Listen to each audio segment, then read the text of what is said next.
मैं इस मौके पर सभी नौजवान जो राष्ट्रीय पुरस्कार से सम्मानित हुए हैं, मैं उन सभी नौजवानों को बधाई भी देता हूं, उनके काम की प्रशंसा भी करता हूं। और आज जब सभी लोग बड़ी संख्या में समाजवादी पार्टी में शामिल हो रहे हैं, मैं एक एक नौजवान का धन्यवाद देता हूं और स्वागत करता हूं। सबसे पहले मैं हेमंत जी, उनको बधाई देता हूं, संजीव त्रिवेदी जी, अनिल, प्रदीप, पंकज शर्मा और इन सबके साथ जितने लोग आए हैं। और एक बात जो मुझे सबसे अच्छी लगी, ये नौजवान हैं, युवा हैं, कुछ करना चाहते हैं, पहले से भी अपने प्रयासों से, अपनी मेहनत से उन्होंने काम किया, उसी की वजह से उन्हें पुरस्कार मिला है। लेकिन जो सबसे बड़ी बात और जो सबसे बड़ा संकल्प लेकर के आए हैं, जो उन्होंने अपने सभी साथियों से मिलकर के कहा कि समाजवादी पार्टी में शामिल हो रहे हैं, और इसलिए शामिल हो रहे हैं क्योंकि हम हेल्दी पॉलिटिक्स करना चाहते हैं। शायद हमारे देश और समाज की ये ज़रूरत है कि आज के समय में हम लोग एक हेल्दी पॉलिटिक्स और एक हेल्दी एटमॉस्फेयर के बीच में जाएं। इसलिए मैं वो सभी यूथ जिन्हें समय समय पर पुरस्कार मिला है, मैं उनको बधाई देता हूँ समाजवादी पार्टी में शामिल होने के लिए। क्योंकि सवाल बहुत हैं। अगर हमारे देश का युवा निराश हो जाए तो आने वाले समय में हमारा देश कैसा बनेगा? अगर युवाओं का रास्ता अलग हो जाए तो समाज किधर जाएगा? इसीलिए 12 तारीख को जब पूरा देश और दुनिया में विवेकानंद जी को याद किया जा रहा था, इंटरनेशनल यूथ डे के दिन, तो उस दिन भी समाजवादी पार्टी ने पूरे प्रदेश में युवाओं से और संगठन के लोगों से कहा कि गांव में जगह जगह बैठ कर के युवा घेरा बनाएं और आपकी जो समस्याएं हैं उनको रखें, और तमाम जो किसी दल से, किसी पार्टी से युवा नहीं जुड़े, नौजवान जुड़े, उनकी बात सामने आए। तो मुझे खुशी है इस बात की कि सभी के सभी नौजवान आज चिंता में हैं कि उनके पास काम, रोजगार, नौकरी होगी कि नहीं होगी। जिस तरीके से प्राइवेटाइजेशन हो रहा है और नौकरियां घटाई जा रही हैं, लगातार देश में नौकरियां घटने का काम हो रहा है, लगातार योग्यता के अनुसार उन्हें नौकरी नहीं मिल पा रही है, और बहुत सारे ऐसे टैलेंटेड नौजवान हैं, उनके पास कोई रास्ता नहीं है, वो जाएं कहां, नौकरी कहां पाएं, रोजगार कहां पाएं। अगर वो कुछ काम करना चाहते हैं तो वो रास्ता कौन दिखाए? और जिस तरीके से शिक्षा में राजनीति का हस्तक्षेप हो रहा है, मुझे याद है समय समय पर यही भारतीय जनता पार्टी के लोग और उनको समर्थन देने वाले लोग छात्र संघ के चुनाव को लेकर के सवाल खड़ा करते थे कि ये जो छात्र संघ है इसमें गुंडे बनते हैं, उनके भाषा, उनका भाषण, उनके शब्द निकालें। और आज जिस तरीके से यूनिवर्सिटीज, शिक्षा की संस्थाओं पे कब्जा हो रहा है, जिस तरीके से राजनीतिकरण हो रहा है, राजनीति उसमें घुस रही, उसकी कभी कल्पना नहीं की जा सकती थी, जो अब भारत में होना शुरू हो गया है। युवाओं पर एनएसए तक लगा दिया गया। दुनिया में कहां होता है? दुनिया में कहीं कहीं कोई एक ऐसा देश बता दो जहां पर छात्र, नौजवान अगर अपनी बात रखना चाहें उन्हें एनएसए लगा दिया जाए। और फीस किस तरीके से बढ़ रही है। आने वाले समय में जिस तरीके से प्राइवेटाइज होकर के संस्थाएं खड़ी हो रही हैं, हमारे गांव, गरीब किसान के बच्चे अब पढ़ नहीं पाएंगे। और प्राइवेटाइजेशन जो एजुकेशन का हो रहा है, और उसके साथ साथ जो क्वालिटी ऑफ एजुकेशन होनी चाहिए और सभी वर्गों को, सभी को मिलना चाहिए, शायद अब मिलना संभव नहीं है। इस कोविड के समय में जहां हमने ऐसा समय देखा कि समय काटना मुश्किल होता था, शुरू में तो लगा कि शायद हमारा वक्त कट जाएगा, जितनी किताबें पढ़नी थी, जितना कुछ और करना था, सब कुछ कर लिया। लेकिन पूरा देश और समाज समझा कि ऑनलाइन पढ़ाई कितनी महत्वपूर्ण है। सरकार ने बिना किसी इंफ्रास्ट्रक्चर के, बिना किसी तैयारी के ऑनलाइन जिस तरीके से पढ़ाई कराई, तो वो जो समस्याएं उसका कोई निराकरण नहीं किया सरकार ने। इसलिए हम अपने जितने साथी आज जो आए हैं, युवा नौजवान जो समाजवादी पार्टी में शामिल हो रहे हैं, सही मायने में हमारे समाज के अंदर और अपने मोहल्ले और आसपास के इलाके में यही सबसे बड़े हीरो हैं। अगर इन्हीं से हम इंस्पायर हो जाएं तो हमारा समाज ही दूसरा बन जाएगा। ये सब हमारे हीरो हैं, इसीलिए इन्हें सम्मानित किया गया, इसीलिए इन्हें राष्ट्रीय लेवल पर पहचान मिली है। तो मुझे खुशी है इस बात की कि आज बड़ी संख्या में इस तरह के टैलेंटेड लोग, इस तरह के बहुत ही समझदार लोग आज हमारी पार्टी में शामिल हो रहे हैं। ये वो लोग हैं जो समाज को बदलना चाहते हैं, राजनीति को बदलना चाहते हैं, और हमारे देश की जो संस्कृति रही है, जो हमारी गंगा जमुनी तहजीब रही है, उसको बचाना चाहते हैं। ये हमारे देश की जो सबसे बड़ी पहचान है कि यूनिटी इन डाइवर्सिटी को बचाना चाहते हैं। मैं इन सब युवाओं को बहुत बहुत बधाई देता हूँ, बहुत बहुत धन्यवाद देता हूँ। एक बार फिर मैं हेमंत जी का, प्रदीप जी का, पंकज शर्मा जी का, संजीव त्रिवेदी जी का बहुत बहुत बधाई देता हूँ कि आज वो हमारी पार्टी में शामिल हो रहे हैं। इस समाजवादी आंदोलन को आगे बढ़ाएंगे और देश, राष्ट्र हमारा समाजवादी रास्ते पर कैसे जाए उस दिशा में सहयोग करेंगे। साथ ही साथ जो पॉलिटिकल लोग आज शामिल हुए हैं, आशीष मिश्रा जी सीतापुर, उनको भी मैं बधाई देता हूँ। पूर्व ब्लॉक प्रमुख भीतरी से जो आज शामिल हुए हैं, देवेंद्र सिंह, उनको भी मैं बहुत बहुत बधाई देता हूँ। कई साथी जो फर्रुखाबाद के हैं, क्योंकि इनका परिचय भी फर्रुखाबाद में भी होगा, कायमगंज में, रमेश मिश्रा जी, उनका भी मैं स्वागत करता हूँ, बहुत बहुत बधाई देता हूँ। क्योंकि युवा दिवस और हमारे इतने बड़ी संख्या में युवा आए हैं, तो केवल क्योंकि पन्ने बहुत हैं, यूपी को आपसे बेहतर कोई नहीं समझता। यूपी को 4 साल में आपने भी देखा है, नया बजट आने वाला है। एक हमारे स्लिप ऑफ टंग बोले, या बहुत इम्पॉर्टेंट इशू जो रेज किया था हेमंत ने, शायद कुछ बातें पीछे से आई कि उस पर दोबारा चर्चा कर दो। मैं तो कहूँगा प्रेस के लोगों से, अगर आप कभी भी चर्चा करना चाहें तो मदर एंड चाइल्ड पे जब चर्चा आप करना चाहो, मैं तैयार हूँ, आपसे चर्चा करूँगा मैं, क्योंकि उसको अदरवाइज ना लिया जाए। क्योंकि प्रेस कब क्या ट्विस्ट कर दे, मैंने तो बहुत करीब से देखा है, और फिर आप में से न जाने कौन कैसा ट्विस्ट है, मुझे भी नहीं पता। गुलदस्ता नहीं है ये, कुछ और चीजें हैं। गुलदस्ता तो एक अच्छा शब्द है भाई, उसको खराब मत करो। तो मैं ये कहना चाहता हूँ, जब इतने युवा ज्वाइन कर रहे हैं, बजट बनने वाला है, और मुझे याद है कि जब एक रात कोई जगना नहीं चाहता था, कई लोग जो कर्मचारी जगना नहीं चाहते थे, मनी मन सोच रहे थे कि बताओ कैसा फैसला ले लिया सरकार ने। रात भर जगाया, रात भर चर्चा की, और किन यूएन के तमाम जो पॉइंट्स हैं, वो स्लिप कर रहा हूं मैं नाम, जो गोल्स तय किए थे यूएन ने, या मिलेनियम गोल्स हैं, हाँ जो भी कुछ है, तो मतलब कि जो जगना नहीं चाहता था। और क्या चर्चा हुई बताओ आप? अगर चर्चा हुई ठीक है, आपने रास्ता क्या अपनाया, आप किस तरफ लेके जा रहे हो सरकार को? और फिर तब जब दिल्ली की सरकार आपके साथ हो, भाई दिल्ली की सरकार आपके साथ हो, देश के प्रधानमंत्री यूपी से हो, देश के राष्ट्रपति यूपी से हो, और इतना बड़ा आपको सहयोग मिल रहा हो, उसके बाद उत्तर प्रदेश के पैरामीटर्स कहाँ हैं? उन गोल्स का क्या किया आपने? उनका गोल ही गोल कर दिया इन्होंने,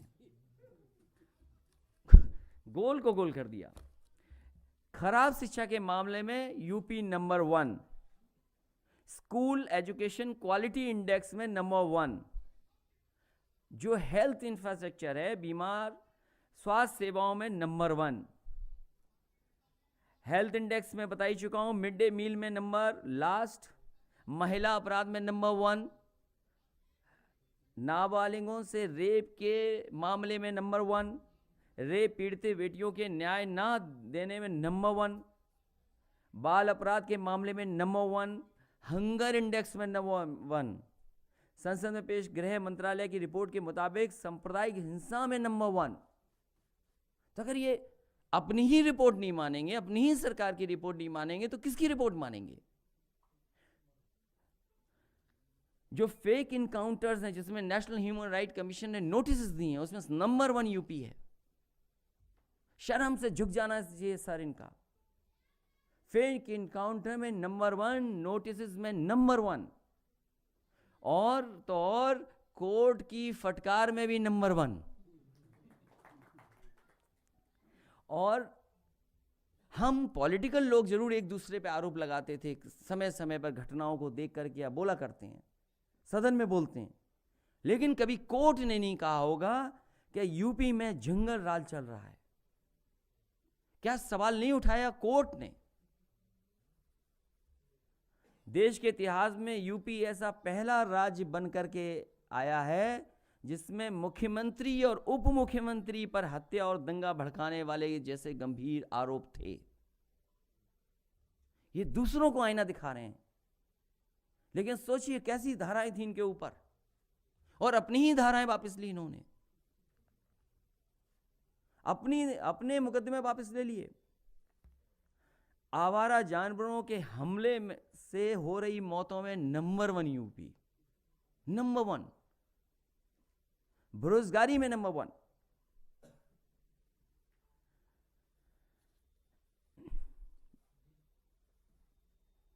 और अगर किसी और में नंबर 1 बना हो तो बताइए।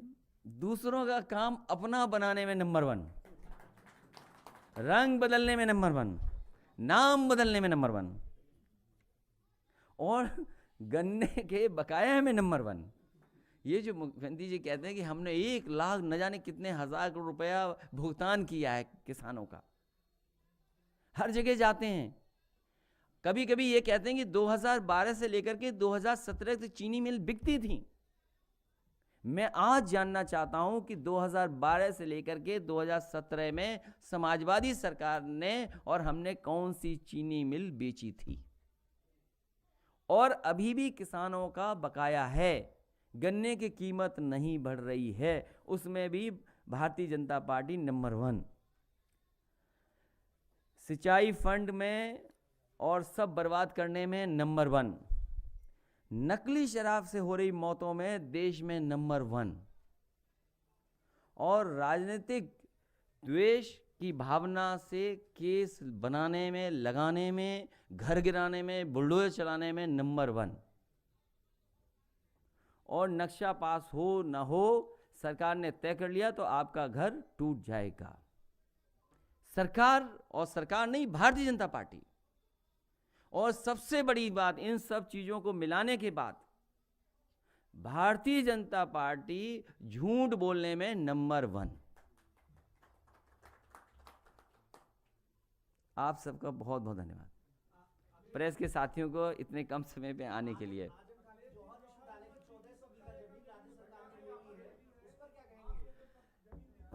आने वाले समय में समाजवादी सरकार बनेगी।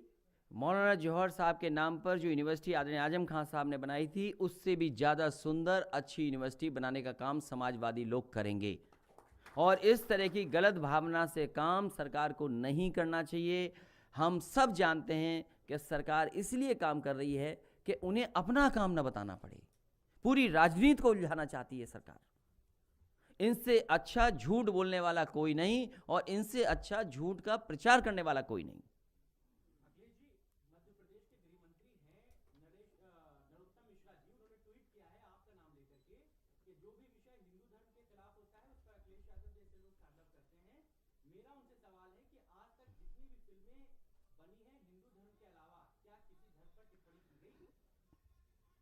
पता नहीं कौन है ये, क्या है ये गृह मंत्री? सबसे ज्यादा बच्चियों के साथ बलात्कार हो रहे हैं वहां भी। इनके बारे में क्या बोलना हमें? ये लड़ाई यूपी की चल रही है, मध्य प्रदेश वाले बोल रहे हैं, ये तो बात समझ में नहीं आ रही।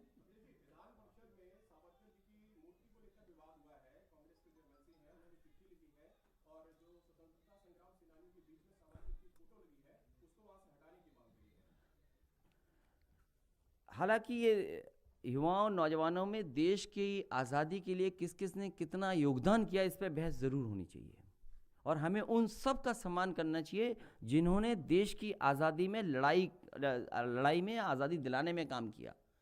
लेकिन तमाम लोग ऐसे हैं जिनके ऊपर तमाम तरह के आरोप हैं, बहुत सारे डॉक्यूमेंट्स हैं, बहुत सारी स्टोरीज हैं, बहुत सारे तर्क हैं, बहुत सारी चीज़ें जो सवाल खड़ा करती है।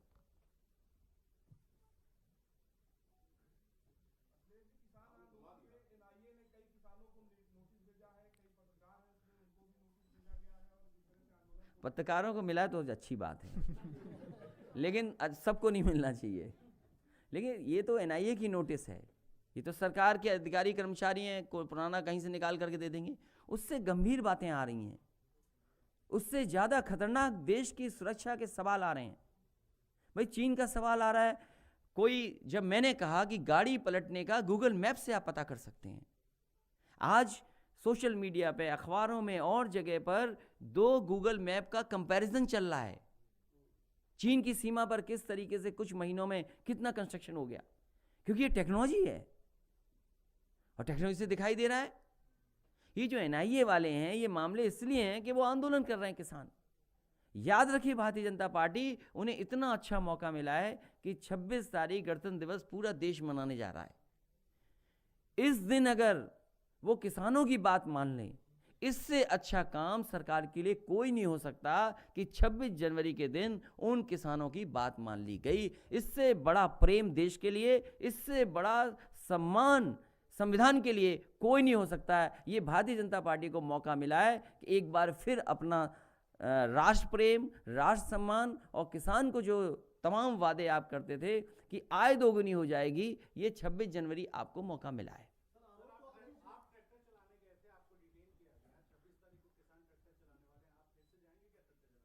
देखिए, ट्रैक्टर चलाना मुश्किल काम होता है, लेकिन क्योंकि मैं हर गाड़ी चला लेता हूँ, ट्रैक्टर भी चला लूँगा।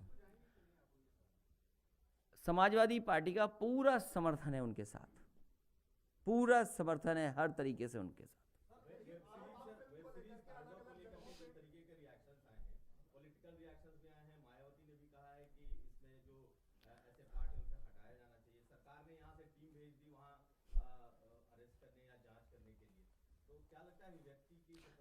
नहीं, एक हो, देखिए उस बहस में भारतीय जनता पार्टी चाहती है कि पूरा समाज, देश इसी तरह की बहस में उलझा रहे। आज 1 साल से आप ऑनलाइन पढ़ाई करा रहे थे, क्लासेस बंद थी, क्या इंफ्रास्ट्रक्चर आपने क्रिएट किया?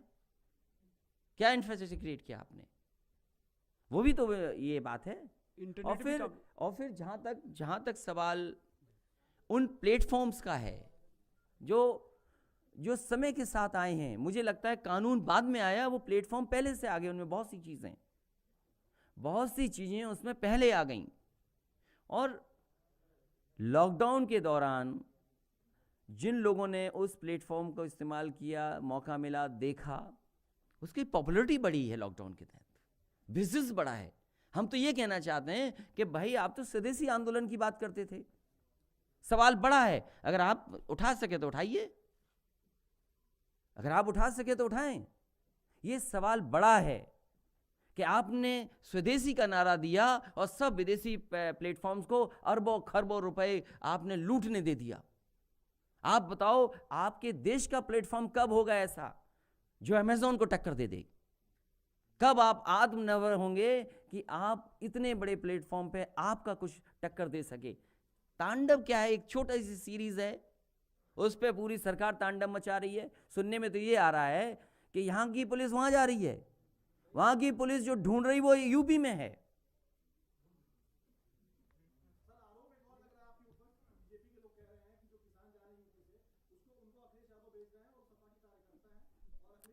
मैं इन भारतीय जनता पार्टी को कैसे समझाऊं?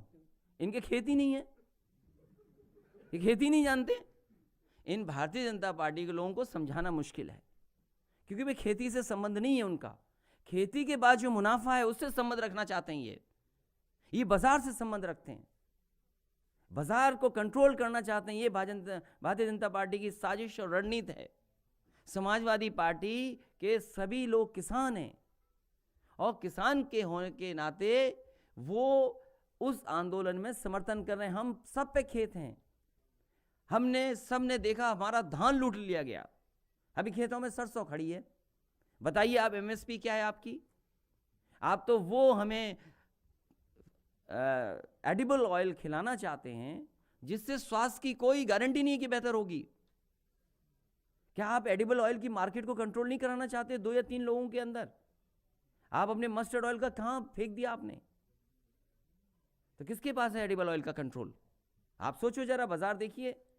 तो भारतीय जनता पार्टी के लोग ये खेत वाली पार्टी नहीं है, ये झूठ फैलाने वाली पार्टी है।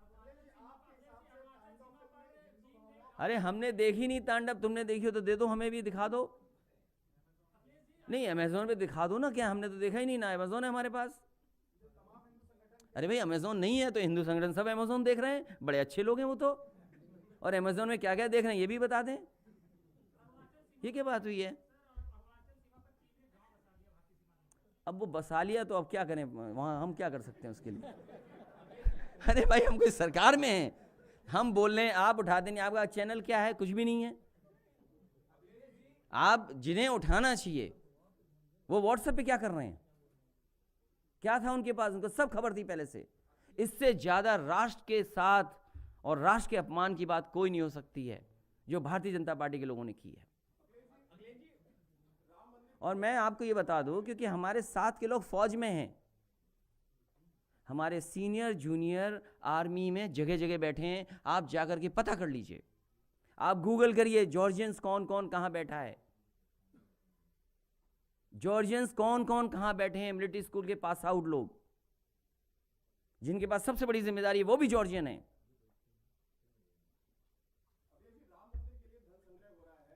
क्यों बात वही बार बार करते, वही बात? आप बेरोजगारी की बात करो ना। हम हिंदू परंपरा के वैदिक पुरानी चीज़ें मानने वाले हैं। हम क्या करते हैं क्या नहीं करते नहीं बताएंगे। हम किस भगवान की पूजा करते नहीं बताएंगे। आप कैसे पूछोगे हमसे? ये कोई बात हुई कि आप किस भगवान की पूजा करते हो? ये कोई सवाल है आपका? अरे दोबारा ट्रेनिंग करो जाके। वॉकओवर नहीं दिया, भारतीय जनता पार्टी के लोग तैयार थे वोट डालने के लिए दूसरे के लिए। ये तो गलती हमारी है, तीसरा नहीं लड़ाया मैंने। हमारा नुकसान हो गया।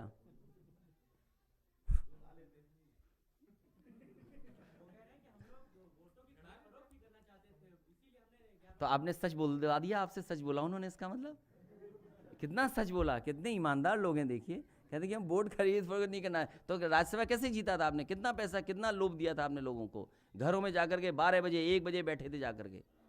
पूरा देश जानता है ये बात। इतने पन्ने आपने पढ़े नहीं पढ़े? कहाँ कहाँ यूपी है अभी नंबर 1।